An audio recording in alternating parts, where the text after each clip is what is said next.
Let's go. I wake up to a little bit of drool on my pillow, feel like it's gonna be a bad day. Check. Yeah, I'm tired of shit, and the coffee ain't hit yet. Damn, ain't that great. I don't want to go to work because my boss is a jerk and I'm not even that paid. I need a change in my life because I don't feel alive and there's nothing that makes me happy. Oh, hold my beer for a minute. I'm about to quit my job, cash in for a ticket. I'm going on a trip and I don't plan to visit. I'm going to stay there till I feel like I'm winning. Oh, and this is just the beginning. I need a big change, help me feel like living. I need a big swing, home runs I'm hitting, and I'll never look back, moving on till I get it all. And we all got dreams, we all want things, but what you gonna do for it? How you gonna move for it? What you gonna be? And do you believe you can do anything?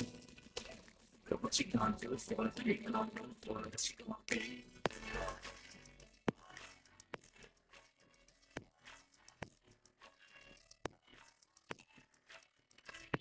Yeah, no, I don't know how to fix it. I've been trying.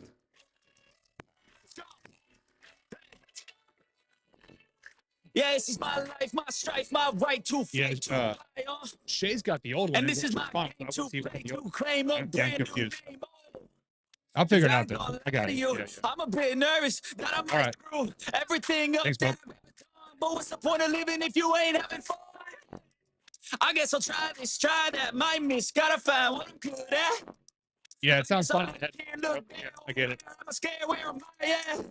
I gotta make it in this life. Whatever makes me happy, know I'm doing things right. Sipping in the summer on a goose and Sprite, or find a nightclub for the end of the night. Oh, and we all got dreams, we all want things, but what you gonna do for it? How you gonna move for it? What you gonna be? And do you believe it's provocative? You can do anything. Yeah. What you gonna do for it? How you gonna move for it? What you gonna be?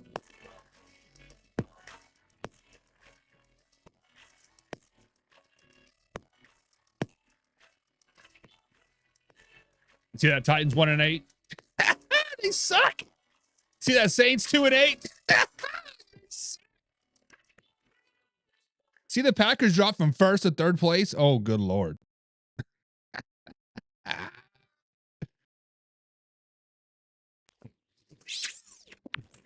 And now, Mike's thoughts. Look, I gotta say this. I gotta say it from the chest, and everybody wants to hear the same thing. We all are getting real sick and tired of athletes having to apologize for having a little bit of fun. Just a little bit of fun. I'm sorry, shut up. Amon-Ra St. Brown hits his touchdown stance, points up to the stands, and suddenly people start clutching their pearls that they can see into the world. Come on, man. It's just a little bit of Trump dance, baby. Now, he didn't say anything controversial. He didn't do anything disrespectful with his bite, a little bit of throwing punch. Nope, he didn't do any of that. He just danced. That's it. Dude scored, got hyped, did a move that's been all over social media for months. It was the Trump dance, right? And nobody bats an eye. If it's the Biden bop, people laugh. If it's the Obama dance, people laugh. If it's anything but Trump, people are celebrating it. But because it's called the Trump dance, suddenly it's chaos. And then suddenly we got to write written apologies. Suddenly we got to go on their podcast and apologize. Miss me with that nonsense. Amon-Ra out here saying, if any president was at the game, I would have done it. And I believe him. The man was vibing. He's a showman. At the end of the day, he brings energy, and that's what fans pay for. It's entertainment. Simple. It's entertainment. Since when did a touchdown celebration turn into a political protest conference? And let's not act like it's something new. NFL fans have been crying about celebrations ever since T.O. pulled out the Sharpie. But the league needs to personalize. The league needs personalities. The league exists, but you know what? The league needs a spark. The league needs guys like Amon-Ra St. Brown. The league needs guys like St. Brown to keep it fresh, fun, and unpredictable. So to all the people that are offended by this touchdown dance, lighten up. Go outside and touch some freaking grass. And remember, at the end of the day, it's football. These guys have worked their asses off to get into the end zone. That guy didn't endorse anything. The guy didn't endorse anybody. He didn't make a statement. He didn't make a protest. He danced. And he balled out doing it. Amon-Ra, don't be sorry, my man. Do not be sorry. Keep being you. Keep celebrating. Keep making the game fun. Because honestly, the only people that should be mad are the Commander fans who watch him torch their defense. Cue that intro. Oopsie, my bad, guys. My bad. Where's my mouse? Ah. Are you ready for the best damn radio show on the planet? Man Hour Nation, rise up.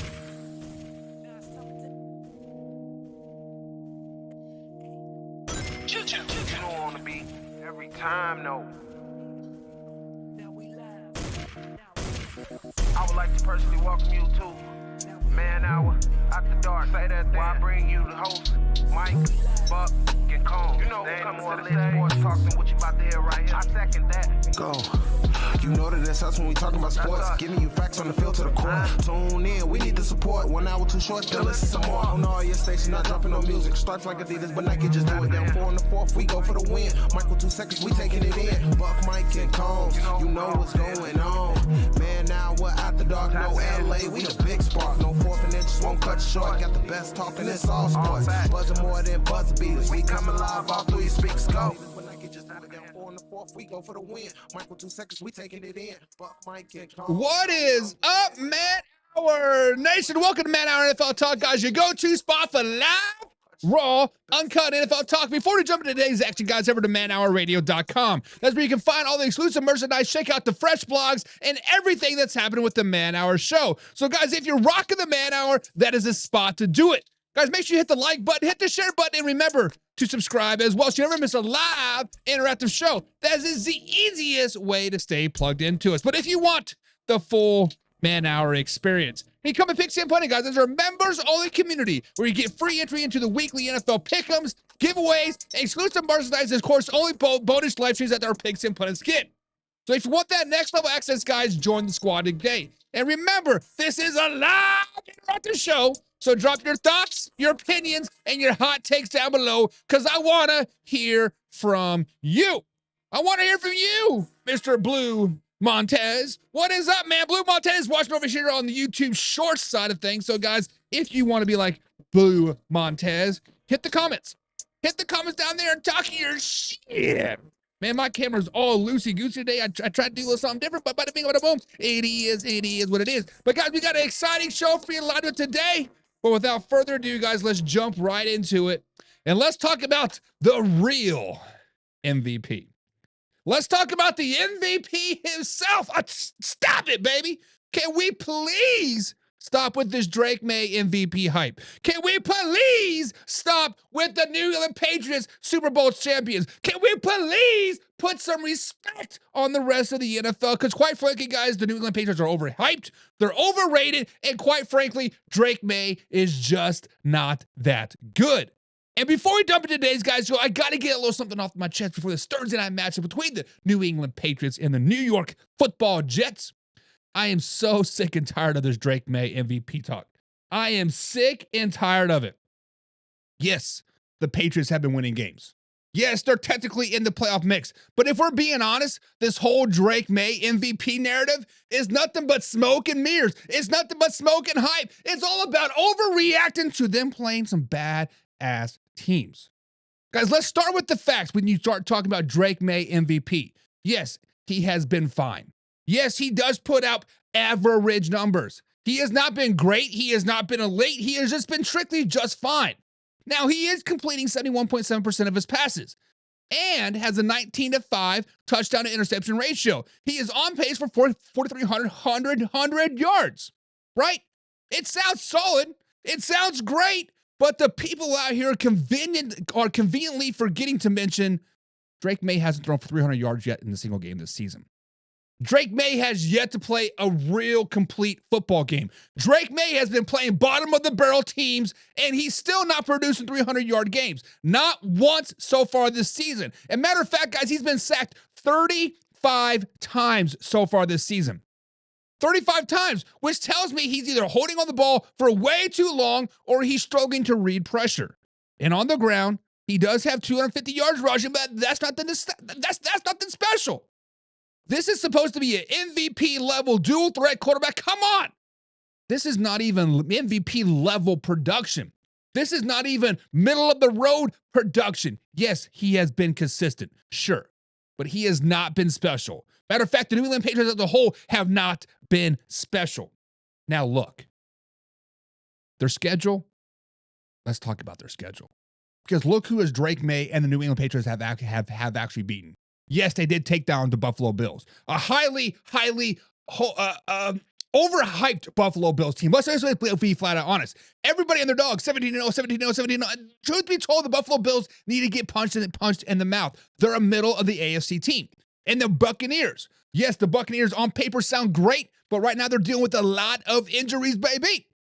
Now, you can put the Buffalo Bills and the Buccaneers as solid wins. I will give them that. But beyond that, they have lined up with nothing but mid-level and struggling teams. The Dolphins, the Dolphins are trash. The Panthers, trash. The Saints, trash. The Titans, trash. The Browns, trash. The Falcons, trash. That is exactly not a Murder Row competition. You can rack up these nice stats against those teams, but when it comes to facing top-tier defenses, Maye has looked human. Matter of fact, Maye has looked below average. Against the Eagles earlier this season, he didn't look sharp. Against Cleveland, he looked flat-out flat. And Thursday night, when he walks into his matchup against the New York Jets defense that's finally starting to figure things out, he might look a little bit shaky, baby. A little bit shaky, because let's just be honest, the Jets defense is heating up. Do not let the Jets record fool you. The New York Jets defense is playing inspired football right now. Even without Sauce Gardner, even without Quentin Williams, both traded to other teams, the greener pressures. Last week against the Cleveland Browns, they only gave up 120 yards passing yards. 120-yard passing yards, that's their lowest of the season, and they recorded 6 sacks. Now, granted, it is against Dylan Gabriel and the Cleveland Browns, but you know what? It is what it is, because Will McDonald, the fourth, had 4 of them. The fourth had 4. And he's been absolutely relentless off the edge. He'll be matched up against the Patriots rookie left tackle Will Campbell, who has been a little up and down this season. A little bit of Mamba, a little bit of roller coaster action now, guys. And that's going to be a real test for Drake Maye and this New England Patriots offense. If the Jets bring that same heat against they did against the Cleveland, this MVP candidate he will be running for his life the whole freaking game. 35 sacks might be 42 by the end of this game. Guys, let's keep it real. The Patriots' real MVP, Travion Hendrickson. The real MVP of the AFC East, Travion Hendrickson. The true differentiator for the New England Patriots has not been Drake Maye. It's been Travion Henderson. Let me put the name out there again. Travion Henderson. This kid has been electric. Against Tampa Bay Buccaneers, guys, he ripped off 2 huge touchdown runs. One for 55 yards and another for 69 yards. 69. And it sealed the game. He finished the day with 147 yards rushing on just 14 carries. And now he leads the Patriots in total scrimmage yards with 564 while averaging 5.3 yards per carry. When the Patriots need a spark, it's Henderson who gives it to him, not Drake Maye. Not Drake Maye. The Patriots are winning because of balanced, timely defense and explosive runs, not because some quarterback's putting up MVP caliber numbers. Now, here's what I expect on Thursday Night Football. The Patriots will try to keep doing what they've been doing and what's been working. That's running the ball, leaning on their defense and asking Drake Maye to be a game manager and play it safe. The Jets, meanwhile, are going to be bringing pressure, trying to force turnovers and make Drake Maye feel uncomfortable. And if they succeed, that MVP hype train is going to derail hella fast, baby. Because here's the truth. Maye has been good. He's been. And he's been carried by the system all around him. He's got a creative play caller in Josh McDaniels, a defense that balls at that bails him out, and a running game that takes the pressure off of him. That's not an MVP resume. That's a solid young quarterback on a team that's playing well. There's a big difference. Now, guys, Drake Maye's a nice story, but he's not an MVP. He's not even close. He hasn't thrown for 300 yards. He's been sacked 35 times, and his best highlights come from handing the ball up to Travion Henderson. The Patriots are good, not because of Drake Maye, but they are good. So let's cool off with his MVP talk and see even if he can handle the Jets pass rush on Thursday Night Football tomorrow. But man, our nation. Let me ask you this question, guys. Do you guys think Drake Maye is truly an MVP candidate? Or is this the media, the 4-letter network, just trying to create another storyline for New England? Guys, subscribe, hit the like button. Remember, we're live Monday through Friday at 9 p.m. East Coast time right here at youtube.com/Man Hour. Now, join the conversation, guys, because this is a live interactive show. Let's see what you guys are talking about. My man Sean Rodin's in the chat says their schedule weak to start out. Their schedule has been a gravy train, baby. Matter of fact, I heard a stat about 2 weeks ago. I believe it was on the NFL Good Morning Show with Manti Te'o and the one girl. It's not very good, but I digress. At that time, there were 9 teams that have 1 or 2 wins, and 8 of them were on the New England Patriots schedule, meaning the Saints, the Titans, meaning the Browns, the Dolphins, of course, the Dolphins twice, the Jets at the time, there's 7, and who else am I missing? Like, they have a easy-ass schedule.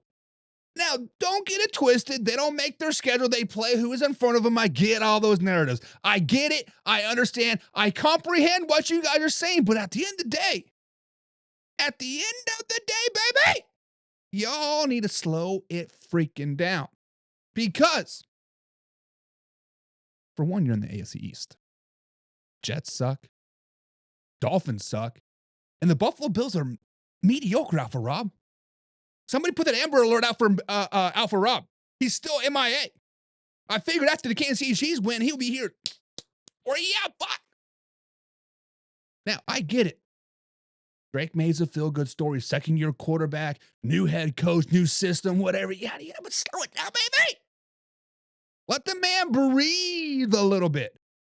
Let him breathe. Let him breathe. Let him breathe. So did the Dolphins. What are you talking about, Sean? The Dolphins did what? The Dolphins beat the Buffalo Bills? Because that did happen. Since that did happen, Alpha Rom has been definitely MIA. Matter of fact, somebody better go to Alpha Rob's house and check him out. Like, legit, Alpha Rob, are you okay, dog? I'm just kidding. But guys, can we please stop this hype train for MVP Drake Maye? Because it's sickening. It's tiring. It's overplayed. I can think of 3 or 4 or 5 players right now that deserve it more than Drake Maye. Jonathan Taylor, Baker Mayfield, Dak Prescott, Jared Goff. Matter of fact, let's put Mac Jones in that conversation. Where would the 49ers be without Mac Jones right now? You can put Daniel Jones up there. You can even put Patrick Mahomes. I know Patrick Mahomes isn't putting up the stats, but where would the Chiefs be without Patrick Mahomes? That is a true level of an MVP. Where would that team be without said player? My man Shay was filling in for me last night here on the Men Hour, and he's like, Jonathan Taylor's MVP. And he's exactly right. Where would the Colts be without Jonathan Taylor? The truth of the matter is the Patriots would still probably be 8-2, maybe 7-3 without Drake May. You put in Justin Fields in there. You put in Russell Wilson, who God even know who their backup quarterback is. Let's flash back to the 90s. Put Matt Castle in there for all I care. Still bitter about Matt Castle trade. They would still be 7-3. They would still be riding the wave. So stop with this MVP talk. It's a good story. It's fun to talk about, but Patriots fans need to slow it down, baby. But Man Hour Nation, I hate to do this to you. I mean, I really, truly do hate to do this to you, but I told you so. I told you so. I told you so. And oh, by the way, I told you so. Because last week I came out on the show on cold, hard facts and told you that A.J. Brown and the Philadelphia Eagles were heading toward a split at the end of the season. And everyone, and I mean everyone, laughed at me. They called me crazy. They called me delusional. They called me wishing for the downfall of the Philadelphia Eagles. He's too valuable. He's this as a shut up. Well, guess what? It's all starting to boil over, baby. And everything that I said is going to happen right in front of our eyes is already starting happening right in front of our eyes. So let's start off with the whole thing of what's going on, right? A video popped off this week of a streamer, Jank on Rondo, playing Madden. Off camera, you heard someone, reportedly AJ Brown, being asked if everything was going well. Meaning, hey, AJ Brown, how you doing, man? Is everything going okay? And he responded, I mean, no, man. Where have you been? Family is good. Everything else? No. It's a shit show, man. And now AJ Brown never appears on camera, but it doesn't take a genius to figure out what's going on. This is not the first time he has voiced his frustration. He's been taking subtle shots on social media, posting cryptic messages, and making it very, very clear that he's not happy in Philadelphia. And this week, it has finally spilled out and into the open. Guys, let's just be flat and honest here. If we're going to keep it 100, let's keep it 100. A.J. Brown has every reason to be frustrated.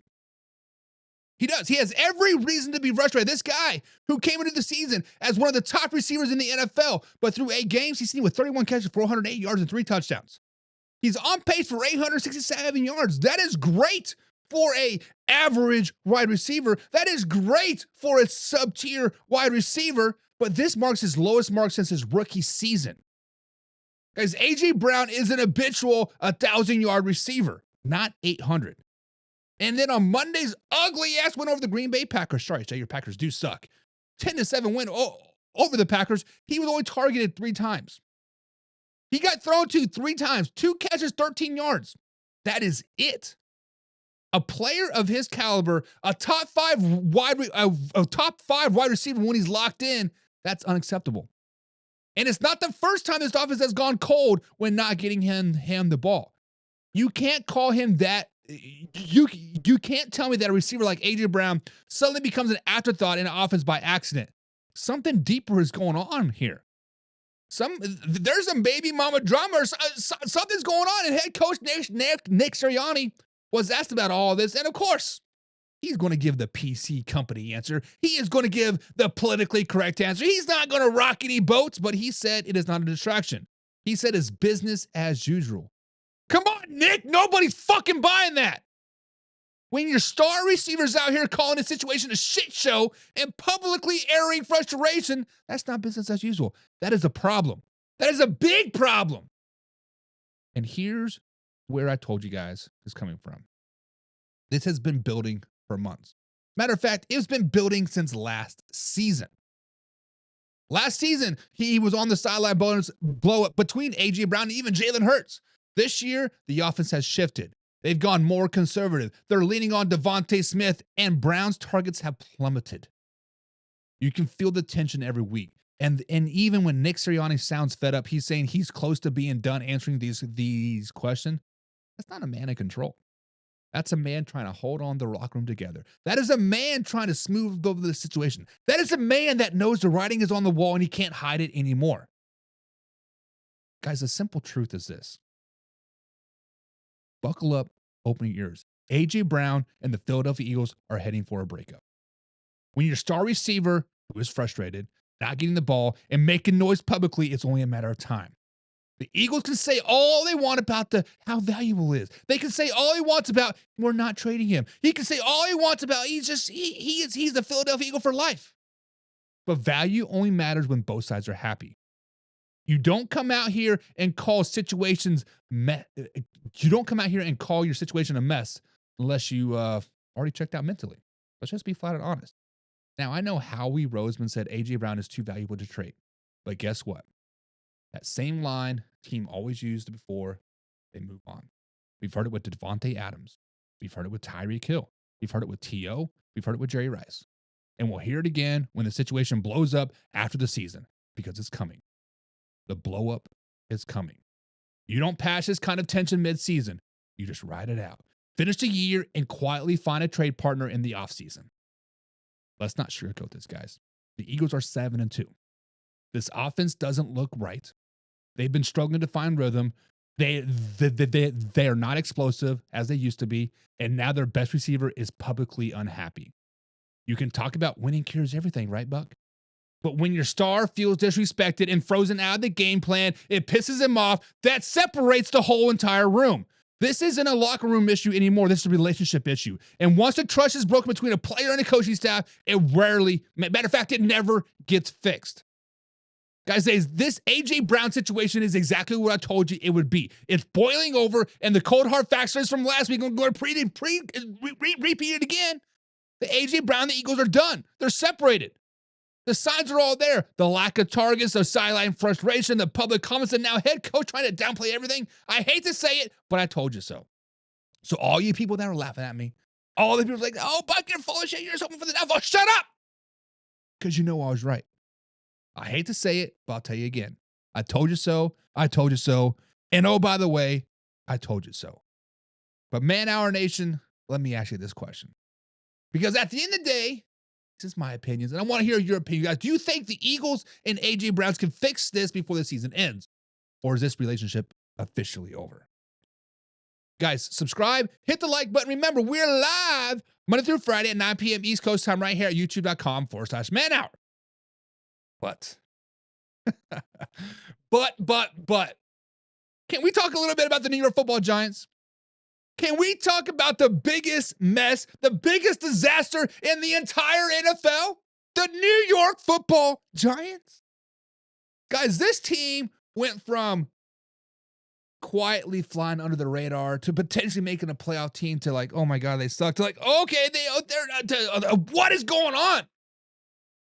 Guys, from firing Brian Daboll to botching up the Russell Wilson situation and now to starting Jameis Winston against the Green Bay Packers, the Giants are falling for life. They're fighting for the life. They're failing at life. They're fighting for the life. And matter of fact, they don't even know what to do with their life right now.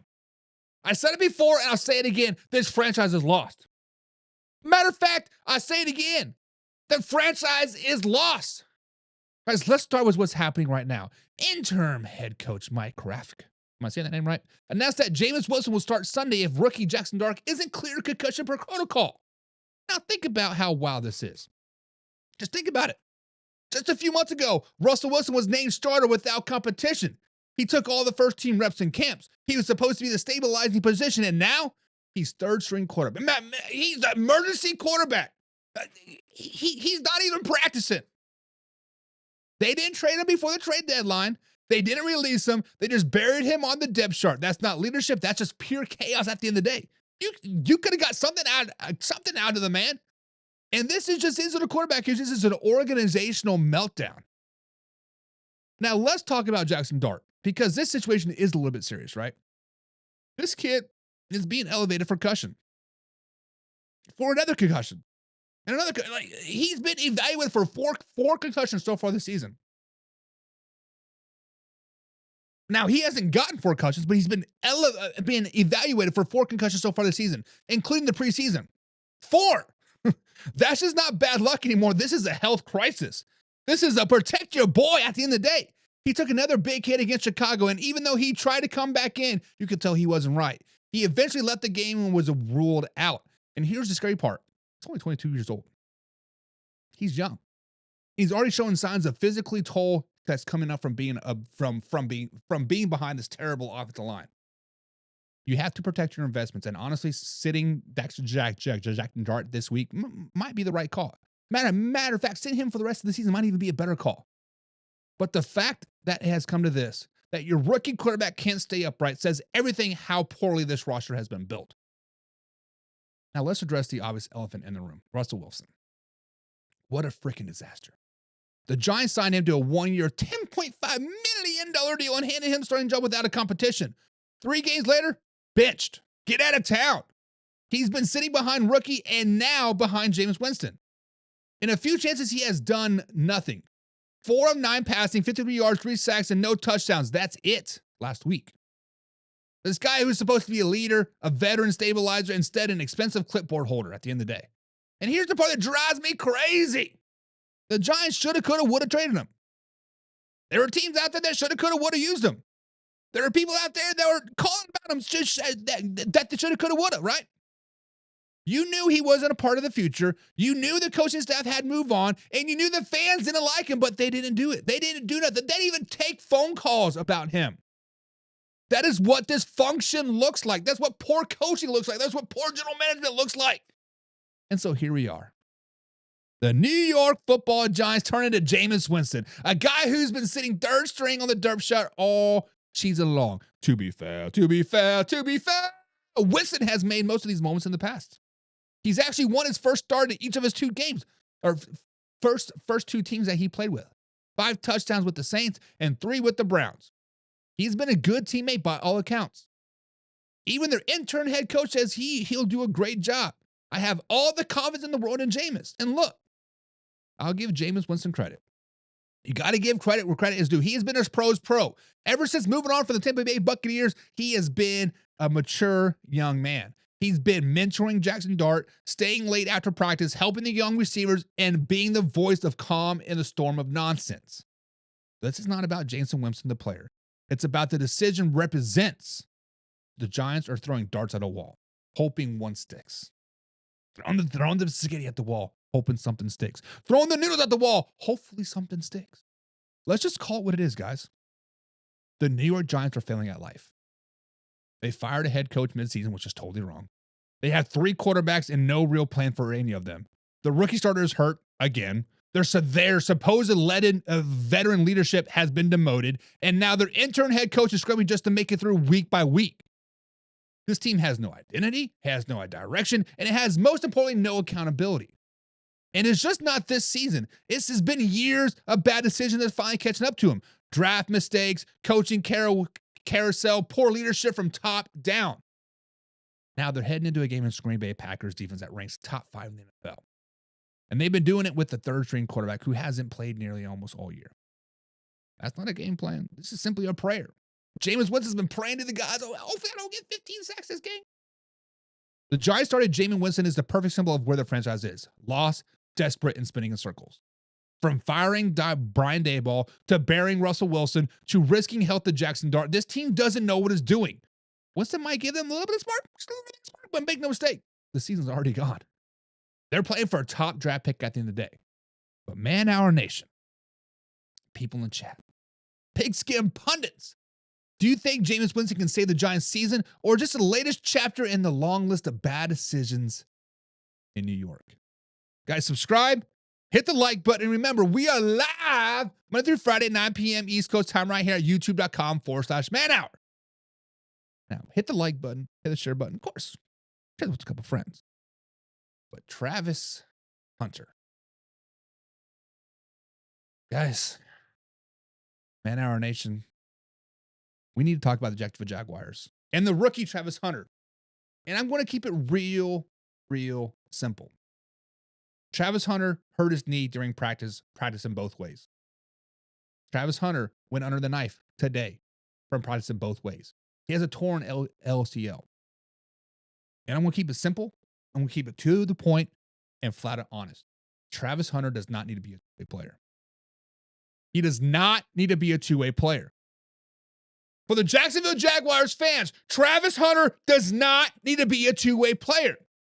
I know that's been the hype around him since draft night. I know it was the big story. The Jaguars trading up to take a two-way phenomenon who can play both wide receiver and cornerback. But we have to be honest here.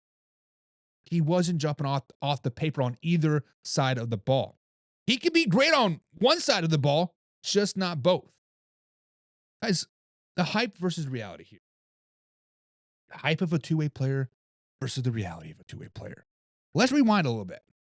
The Jaguars took Travis Hunter number 2 overall in this year's draft pick. Everyone said it was revolutionary, a modern version of Deion Sanders or Charles Woodson, a guy who could lock down the best receiver and be one of the best receivers on your roster. But here's the truth. Through 7 games, he was doing a little bit of everything, but not dominating a damn thing. Jack of all trades, master of none. He played 305 snaps on offense, 154 on defense, and a few on special teams. He finished with 28 catches, 298 yards, and a touchdown. Plus, he had 15 tackles and 3 pass breakups on defense. Now, those numbers are not terrible, but they're not top tier either. And when you are the number 2 overall pick, the expectations aren't to be just average. You're meant to be solid. The expectations are for you to be elite. The expectations are you're supposed to be a franchise-changing player. And that's not happening when you're splitting your time, energy, and focus on 2 totally different roles. Now, here's where we get to the breaking point. Literally to the breaking point. Hunter's season ended this week after he went to surgery to repair his ACL in his right knee. The injury happened in practice, and now the Jaguars have been asked a question that they've been avoiding since day one. Was a two-way experiment really worth it? Was risking your franchise player really worth it? Head coach Liam Cohn said it's too early to decide that, but that Hunter will be evaluated in the offseason like every other player. But come on, man. We all know it's coming. Liam said it's premature to talk about his role, but we'll look at the best what he does. Translation, this team is already rethinking the two-way experience. Translation, he's going to pick one side or the other. Translation, we fucked up. And they should. They should be upset about themselves because this isn't college anymore. You cannot play 60 to 80 snaps a game on both ways in the NFL and expect to hold up. The NFL is faster, bigger, stronger, and more physical than anything Trevor Hunter has ever experienced. And when you look at the demands on a receiver's body, the cuts, the speed, the hits, then you add demands of playing cornerback, the footwork, the reaction time, the tackling, it's just too much. Even legends like Deion Sanders says it's nearly impossible in today's game, and he's exactly right. The Jaguars were so focused on being creative and flashy that they forgot the sustainability. You can't build your offense and defense like around one guy playing both ways. Not in a 17-game season, not in the NFL. And here's what needs to happen moving forward. When Travis Hunter returns in 2026, the Jaguars need to pick one side of the ball and let him master it. If he's a wide receiver, great. Work with Trevor Lawrence, refine his routes, make him a matchup nightmare. If he's a cornerback, even better. Make him the next shutdown guy in Jacksonville's Jaguars secondary. But this idea of being him a two-way star is fantasy football thinking, it's not reality. The truth is, the Jaguars got caught up in a headline. They wanted the next must-see player, and instead, they got a rookie who was stretched too thin, got hurt, and never had a chance to really, truly shine. He's talented. There's no question about that. But you want greatness, you got to let him focus on being great at one thing, not many things. Now, I'll give Liam Cohn some credit. He's handled this whole situation professionally. He has not thrown Travis Hunter under the bus, and he's kept and he's keeping the focus on the team's next game. He said, right now we got to focus on the Chargers and getting the must-win on Sunday. I get it. That is what you want from your head coach. Composure and chaos. But when the offseason hits, Liam is going to have the real decision about how to use Travis Hunter moving forward. And for the sakes of Hunter's health and his career, I hope he makes the right one. Travis Hunter doesn't need to be a two-way player. He is very, very gifted, but splitting time between receiver and cornerback doesn't make him elite. It makes him average at best. The Jaguars need him to pick one side of the ball and commit to it. Let him develop into a star that he's capable of being, and then 3, 4, 5 years down the road, then revisit this two-way player nonsense. But Man Hour Nation, do you guys think Travis Hunter can still be successful as a two-way player in the NFL?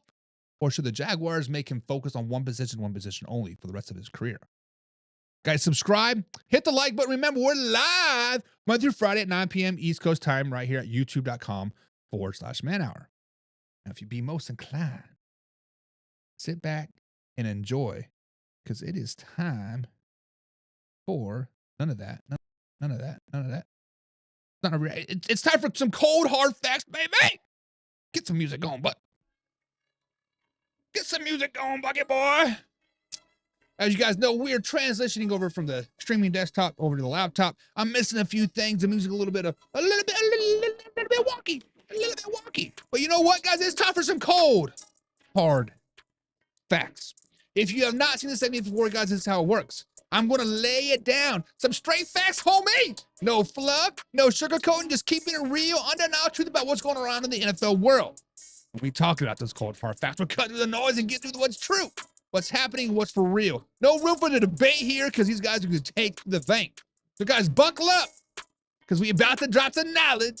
No overreaction, no exaggeration, just pure, cold, hard facts. Now let's dive in and see what's really happening across the NFL world.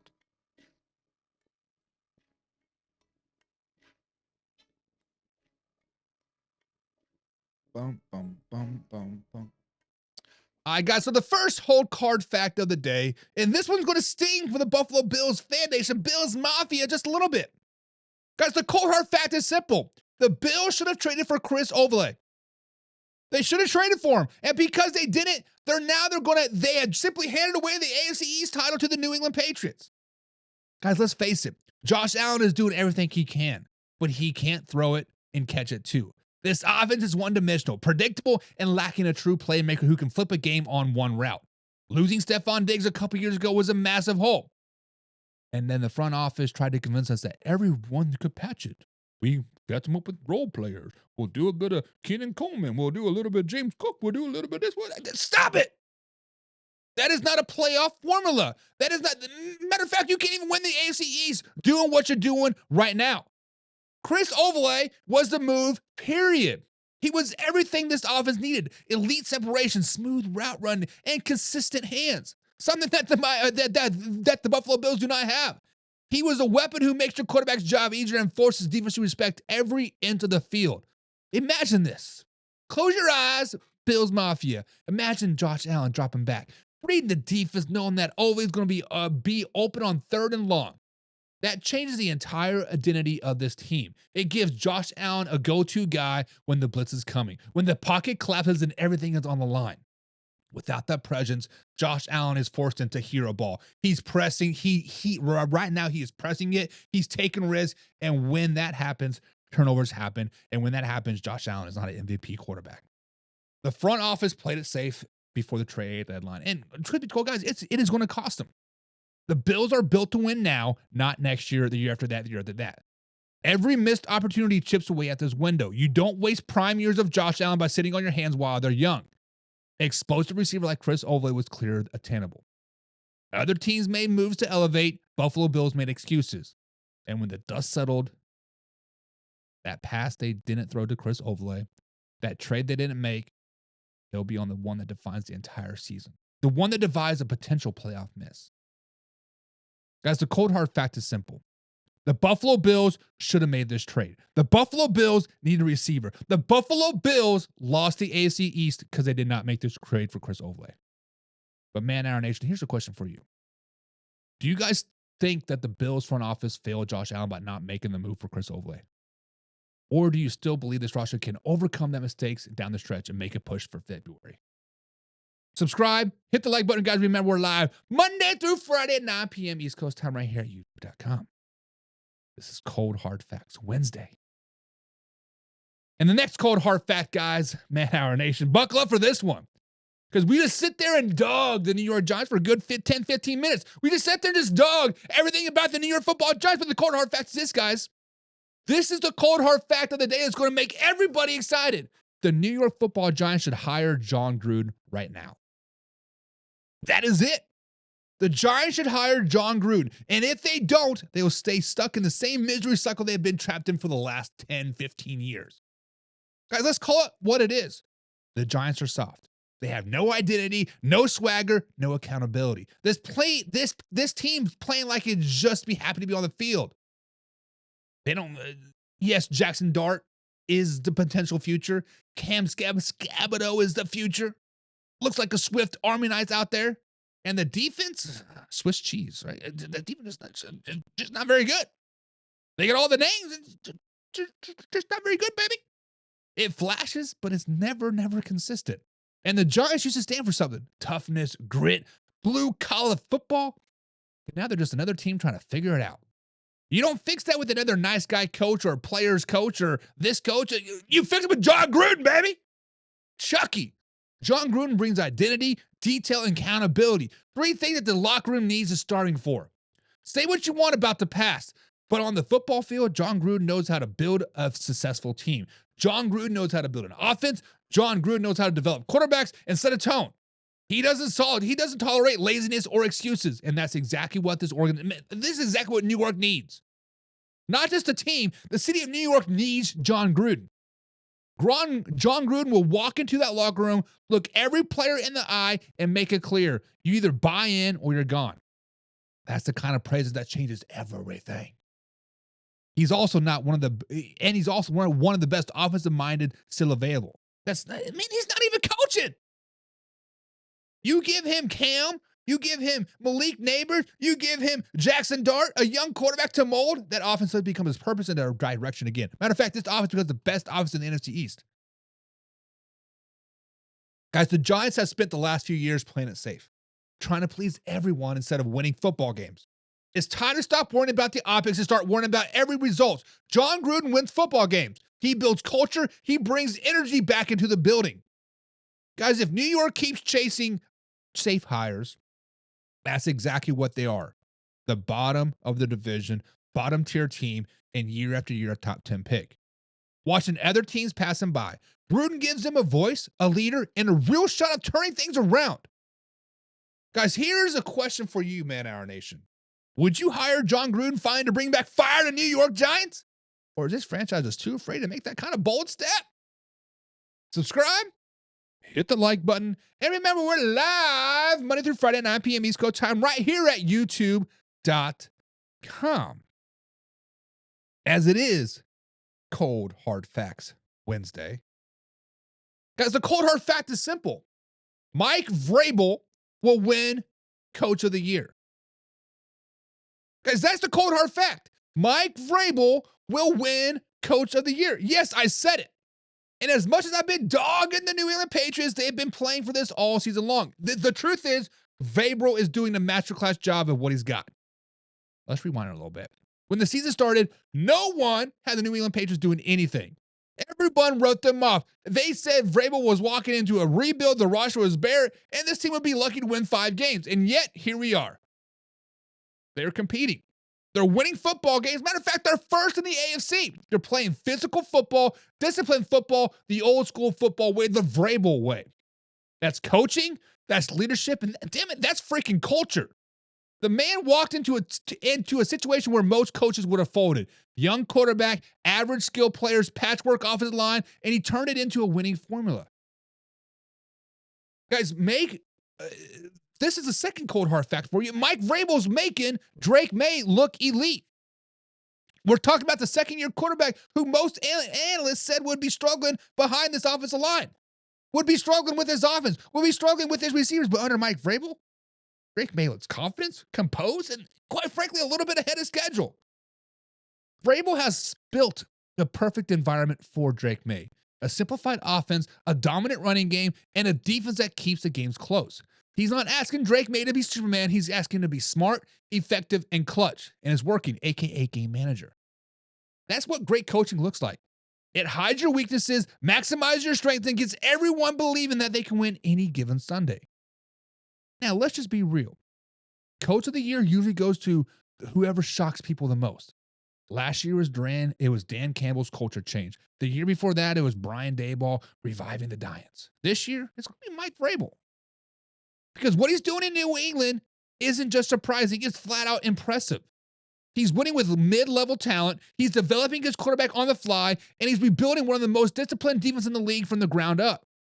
He's got this team believing, and that's something you can take.